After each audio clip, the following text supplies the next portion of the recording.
Pioneer version 1.3.8 was just released, and hot on the heels of that release, we are busy plotting the 1.3.9 release. And in this release, we're going to add a few new items.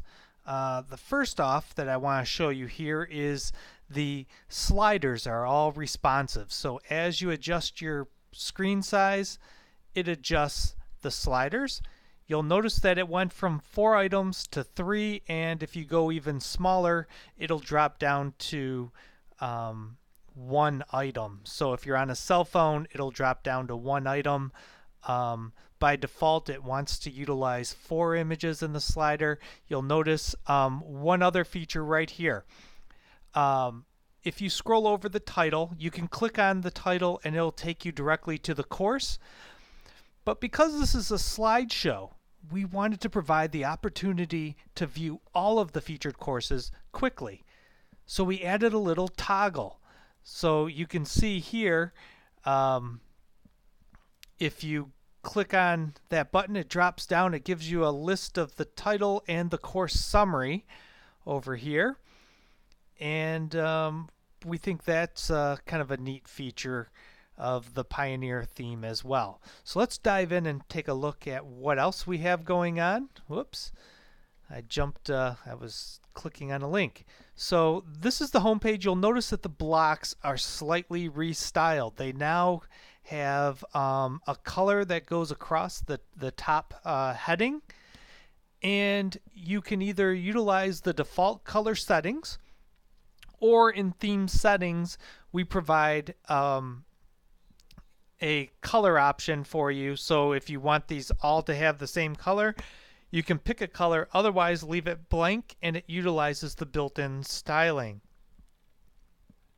So again, here are those featured courses in a nice little slider. It's responsive if you wanted to click and drag, especially if you're on a mobile device.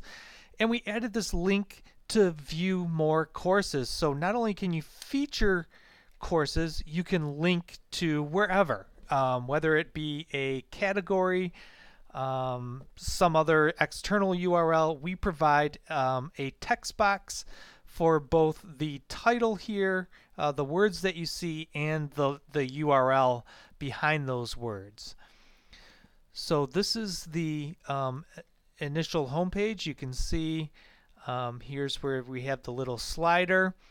You have your icons. I should point this out.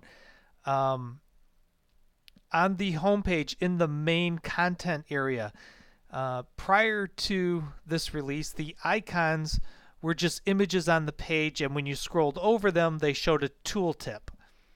The tooltip is gone for the main page, and it shows you the text. So it's an icon with the text link, and these will take you to various areas in your course.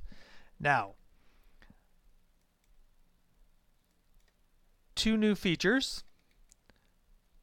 First off, we have activity completion and total course grade. You can see in this course I have 45%. Clicking on that takes you into the user overview, and you can see I have one assignment was graded for 45%. So this appears at the top of the screen. Now, in the theme settings, the admin can turn either one of these on or off, and they're also dependent on the course settings. So if you have the course and it's set to not show students the grades, so right here, show gradebook to students, if we turn this to no, you'll notice that we only see course completion now. Now if we go back and we turn it back on, it will also show the course grade. So the teacher has a little bit of control over whether or not this item shows. Activity completion, there's a bit of an issue with that. We're working on that, and as soon as that's fixed, this new release will be pushed out. You'll notice right here, as always, you have the view course grades. This is another way for the student to quickly see where they stand in the course. So they can click on here and it shows them a list of all of assignments or quizzes, anything with a grade, and what they've received. So that's kind of what we're working on. As always, the latest and greatest, we're calling it Scroll Spy. And whenever you turn editing on, it will now return you right to that page, that spot on the page. So if you're on topic 7 and you turn editing off, it's going to return you to topic 7. That's unique to the Pioneer theme, and it's one of the first themes to bring out what we're calling Scroll Spy. Thank you for watching. This is the latest and greatest from the Pioneer theme for Moodle.